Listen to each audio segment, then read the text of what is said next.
প্ৰিয়াক্ষী শইকীয়া আপোনালোক সকলোকে পুনৰবাৰ স্বাগতম জনাইছো eKuhipath e-learning প্লেটফৰ্মলৈ আজি আসাম কাৰেণ্ট এফেয়াৰ্ছত এগেইন তিনটা টপিক লৈ আহিছো সো তিনটাৰ ফাৰ্স্ট টপিকটো হৈছে joint venture for renewable energy so অসমৰ ৰিনিউৱেবল এনাৰ্জি যথেষ্ট গ্ৰোথ হৈছে তাক লৈ জয়েন্ট ভেঞ্চাৰটো হৈছে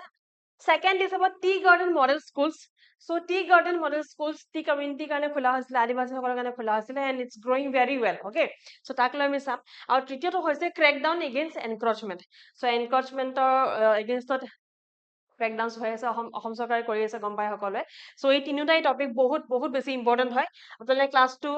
আগবাঢ়ি যোৱাৰ লগে গম পাই যাব যে কিমান বেছি ইম্পৰ্টেন্ট টপিক আজি ইন ডেট আমি ডিসকাশন কৰিম for upcoming APSC prelims and mains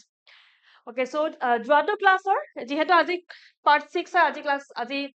Assam current এফেয়াৰ্ছৰ এটো ক্লাছ 6 হয় সো যোৱাটো ক্লাছৰ ক্লাছ 5 ৰ আমি যি পঢ়িছিলো তাৰ টপিকছৰ বেছিছত তিনটা প্ৰেক্টিস কোৱেশ্চন আছে সো তিনটা প্ৰেক্টিস কোৱেশ্চনৰ আনসাৰ আপোনালোকে আমাৰ কমেন্টছত দিব আৰু এই গুটেকিটা কোৱেশ্চনৰ আনসাৰ আমি নেক্সট ক্লাছত ডিসকাস কৰিম okay so first question is about the Charaideo Moidam এটো ইজি কোৱেশ্চন হয় মোৰ বোধে Second question is about the indigenous communities কাৰণে কিছু সংখ্যক protection কাৰণে কিছু সংখ্যক fund allocate কৰা হৈছিল approve কৰা হৈছিল so the fundings and all are mentioned here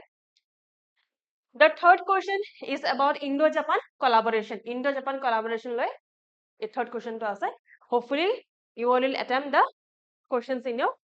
comments okay so coming to the first topic NLC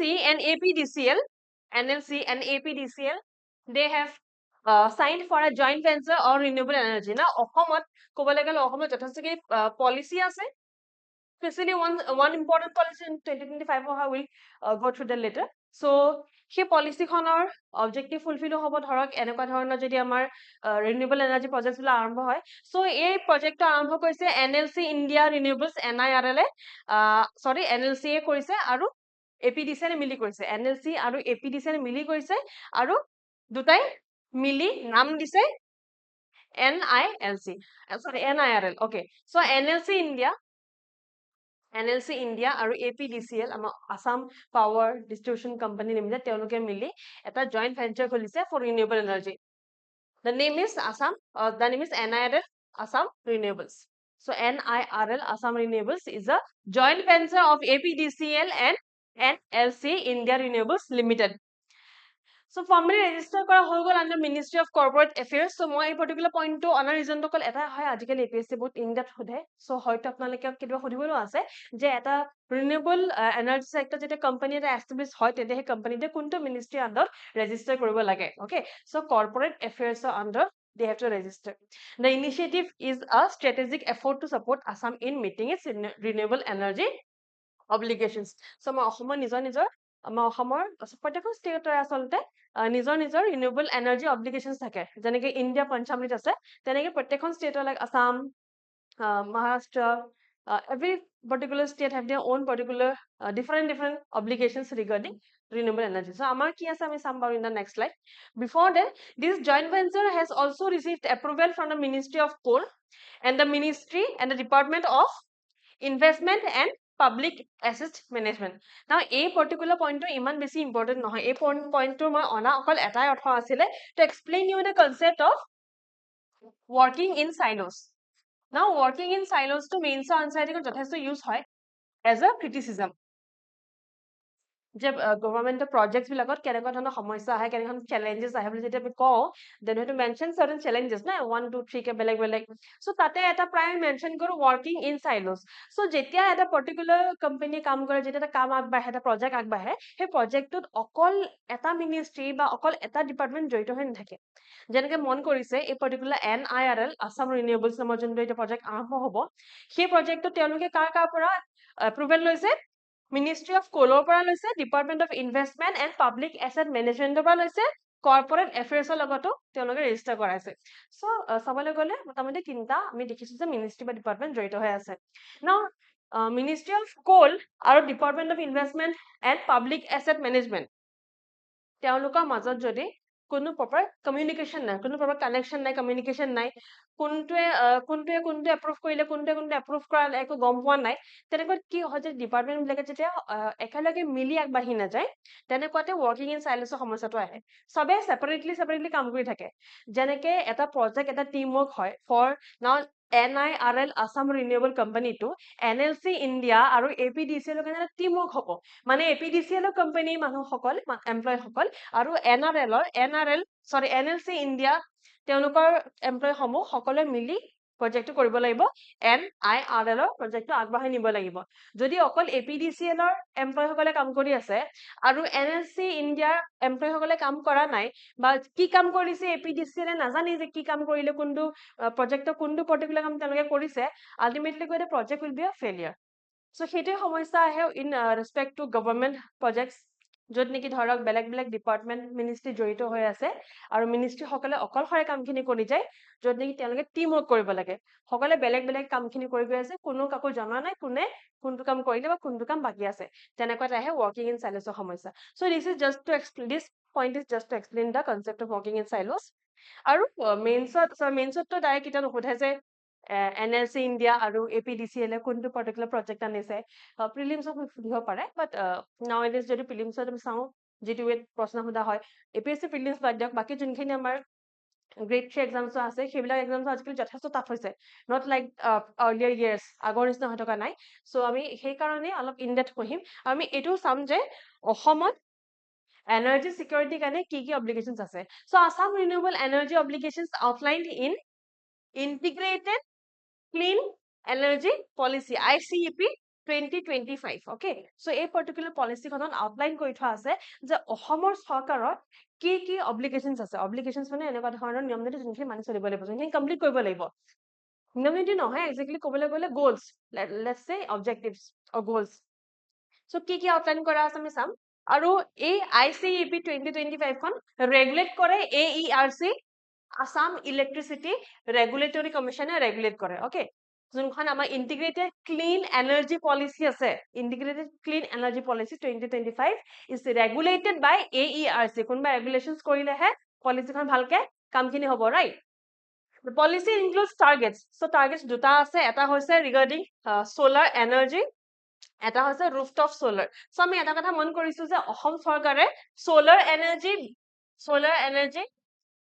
ওপৰত বেছি ফোকাস কৰি renewable energy আগবঢ়াই নিছে rather than any other form of renewable energy so 2000 megawatt of solar energy capacity by 2025 and 1900 megawatt of rooftop solar energy by 2030 rooftop solar 2030 লৈকে 1900 আৰু 2000 megawatt solar energy by 2025 that is this year etu year তেওঁলোকৰ last year বুলি ক'ব পাৰে deadline বুলি ক'ব পাৰে so it is aiming to reduce fossil fuel reduce dependence and achieve sustainable energy goals so যোনখিনি আমাৰ SDG আছে SDG ভিতৰত আমাৰ sustainable development goal আছে ঠিক তেনেদৰে sustainable energy goalও আছে SDG চাবলৈ গ'লে অকল এনাৰ্জি ওপৰত ফোকাস নকৰি লাইক হেলথ পভাৰ্টি এইবিলাক ওপৰত ফোকাস কৰি বহুতখিনি আমাৰ SDG আছে বাট SEG or let's say sustainable energy goals সেইখিনি goals they are focusing on enriching or developing the renewable energy so that fossil fuel but তেনেকুৱা ধৰণৰ যোনবিলাক non renewable source হয় তাৰ ওপৰত ডিপেন্ডেন্স আমাৰ কমি যায় so this was the first topic and the second topic is on model schools of tea gardens so model school concept to 2022 ত আৰম্ভ হৈছিল 2022 ত লঞ্চ কৰিছিল আৰু model school আজি সময়ত সাকসেস হয় Assam government to success model বুলি ক'লে গলে this is a very good example যদি কিতাপ আপোনাক আনসাৰ লিখে মেইনছত and you have to give some kind of example and example regarding Assam government is successful in implementing certain kind of project then this will be a very good example so Assam tea garden model schools quality education to tea garden communities with state of art facility so tea garden model school junto basic objective hoy jare ki provide ko bisare so they aim to provide quality education to the tea garden communities with state of art facility jane ki apnara kita digital classroom ta choli ase yar right there are chairs for students hybrid classroom হয় ঠিক আছে online offline দুটা একেলগে হয় এটা hybrid classroom ঠিক তেনেকুৱা ধৰণৰ এতিয়া সুবিধা state of art facilities tea garden model স্কুলত অনা হৈছে 2022 ত প্ৰজেক্ট আৰম্ভ হৈছিল the project now has 118 functioning schools so this is a very good data for upcoming mains APSC examination আৰু prelims ৰ কাৰণে বহুত important হয় because টি community লৈ questions অহা chances থাকে right with another 80 being built to provide access to higher education and reduce dropout rates. So dropout rate reduce kobole aru higher education mane class 11 or 12 higher education karoneo tenuke eta access provide korise. So this particular point is very important for any kind of examination, mains or prelims hok jikono exam hok. So আপোনালোকে মনত ৰখাটো উচিত কেতিয়া launch হৈছিল আৰু এতিয়ালৈকে কিমানখিনি school আছে 118খন আৰু সিখন স্কুল বনাই আছে। তাৰ উপৰি আমি গম পাওঁ যে আমাৰ যোনটো নেশ্যনেল এডুকেশ্যন পলিচি আছে NEP 2020 তাৰ যোনখিনি প্ৰিন্সিপলছ আছে তাৰ প্ৰিন্সিপলছৰ দুটা প্ৰিন্সিপলৰ লগত with two particular principles এই যোনটো আমাৰ মডেল স্কুল আছে টি কমিউনিটিৰ কাৰণে সেইটো এলাইন হয়। সো কোন দুটা প্ৰিন্সিপল লগত এলাইন হয় চাই লওঁ। ফাৰ্ষ্টটো হৈছে equity and inclusion. So equity and inclusion logot we can very easily align the success of these model schools je yes etio homoy kobat na kobat আমি কব পাৰো যে এডুকেশন সকলোৰে কাৰণে সমান হৈ গৈছে ইকুইটেবল হৈ গৈছে লগতে ইনক্লুসিভিটি আহি গৈছে among everyone সকলোৱে পঢ়িবলৈ সুবিধা পাইছে যেনেকৈ আপোনালোকে ঘৰত থাকি ফোনটোতে পঢ়িব পাৰিছে তেনেকুৱা ধৰণৰ সুবিধা এতিয়া এনেকুৱা ধৰণৰ মডেল স্কুলত অনা হৈছে আৰু সেকেন্ডটো হৈছে community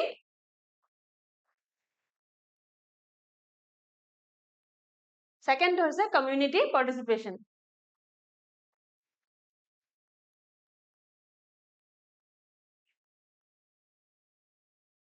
Community participation. Baki khini korbat baki junkhini NEP junkhini principles ase they are touching other principles as well. But if we can see if we can bring a certain two particular principles juntu that bahut besi impact porise but juntu that completely fulfill hoise bole ko paro from the point of view of model schools then these two principles are fulfilled to a large extent by the model schools of T community. Your third topic aru বৰ্তমান সময়ত সবচে বেছি চৰ্চাত থকা topic হয় এটো hot topic হয় so government reclaims massive chunk of land across Assam অসমৰ বহুত বেলেগ districtত like different amount of land যোনখিনি encourage কৰা হৈছিল সেইখিনি free কৰা হৈছে right everyone knows about that so taking a giant stride towards its mission to protect jati mati and bheti so jati mati bheti etu car particular slogan asile kune slogan to disile let me know in the comments so jati mati bheti rakha koribole and to provide due rights to the indigenous people the government of Assam has managed to free 160 square kilometer of land from encroachers in the past 4 years just 4 bosorat 160 square kilometer land free korise from encroachers. District administrations have been tasked to strike off the affected individual's name from the voter list of the place from which they were evicted. Na bohote etu proshno khudhe amar ghoro osar bahut khura khuri mahi etc sobe khudhe je ei particular step je loise teolukok je etia evict koraise now next step to ki hobo evict koraite hobo ki koribo so next step to sarkar etue koise je jun district administration ase যোনখন ডিস্ট্ৰিক্টত যিমানখিনি মানুহক এভিক কৰা হৈছে তেওঁলোকৰ নামসমূহ voter লিষ্টৰ পৰা strike of কৰিব গৈছে this is the next step that the Assam government has planned so here are particular data and information je kiman code land free kora hoise so total 1,19,548 bighas sorry 1 lakh yeah 548 bigha mati land free korise from the encroachers aru yata highest amount hoise Shonitpur jilat highest amount of land free kora hoise amount of 39,527.72 land free kora hoise bighar ase iman bigha mati kora hoise aru lowest I think lowest is Jorhat 0.55 here 0.55 lowest tar pora kora hoise so yar kunkhon district pa highest korise lowest korise highest khini yat mention ase je Chief Minister has shared according to figures shared by the Chief Minister with 39,527 bighas Shonitpur tops the list so Shonitpur district opor highest land encroachment like free kora hoise right Shonitpur er pasot Dorong ase Dorong er pasot Lakhimpur ase fourth ot ase Hojai aru fifth ot ase Gwalpara okay so ekhini you I think you should memorize this kind of data for mains and also for prelims. The way APSC is junto way basically prashna hode, we have to be very prepared with all kind of information we can recall, right? So at least you can recall je prothom da Shonitpur, then Dorok, then Lokhimpur, thik ase? So coming to the end of the class, before we go through the questions of the earlier class, jato class JZ questions dislo ta answers kini sam, tar agote pragya test series junto bottom choli ase aru porikha le etia matro emah ase. Porikha le matro like emah buli kom because the last few days should not be counted because hekedin anxiety fear ta majode সময় গুছি যাব, no one knows কাৰ কেতিয়া কোন কি অৱস্থা হয়, right? So এমাহ বুলি কৈছো যে এমাহৰ ভিতৰত যদি আপোনালোকে আপোনালোকৰ প্ৰিপাৰেচন টেষ্টকো বিচাৰিছে, you want to check যে কিমান দূৰলৈকে মোৰ প্ৰিপাৰেচন হৈছে, কিমান মই ৰেডি, তেন্তে আপোনালোকৰ কাৰণে প্ৰজ্ঞা টেষ্ট সিৰিজটো বেষ্ট হ'ব। প্ৰজ্ঞা টেষ্ট সিৰিজটোত অফলাইন আৰু অনলাইন মই দুটাই আছে। অফলাইন the cost is 2499 আৰু অনলাইন cost is 1999। আপোনালোকে সিনপসিস পাব PDF ফৰ্মত। প্ৰত্যেকটো পৰীক্ষাৰ প্ৰত্যেকটো এক্সাম আমি সিনপসিস দিও with datas, with proper examples, with proper facts and figures, okay? আৰু ধৰক যদি আপোনালোকে গোটেই সিৰিজটো ল'ব বিচৰা নাই, আপোনালোকে অকল যোনটো ফুল লেংথ টেষ্ট আছে আমাৰ, অকল যোনটো ফুল লেংথ টেষ্ট আমাৰ FLT, ফুল লেংথ টেষ্ট মানে ধৰক পেপাৰ 1 2 3 4 5 6 ছখন পেপাৰ আপোনালোকে যেনেকে APSC কন্ডাক্ট কৰে প্ৰত্যেক দিন 3 দিন ধৰি ধৰক এদিনত আগবেলা পিছবেলা এনেকে কৰে, ঠিক তেনেদৰে আমিও ইয়াত কৰিছো আৰু অফলাইন হৈছে হেতু। সো অফলাইন আৰু অনলাইন দুটা আছে, সৰি অফলাইন আৰু অনলাইন দুটাই আছে। যদি আপোনালোকে ইয়াত আহি পৰীক্ষা দিব বিচাৰে তেন্তে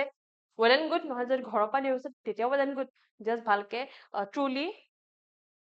with time follow কৰি দিলে হ'ল। So online cost হৈছে 999 আৰু offline cost হৈছে 1199 the cost for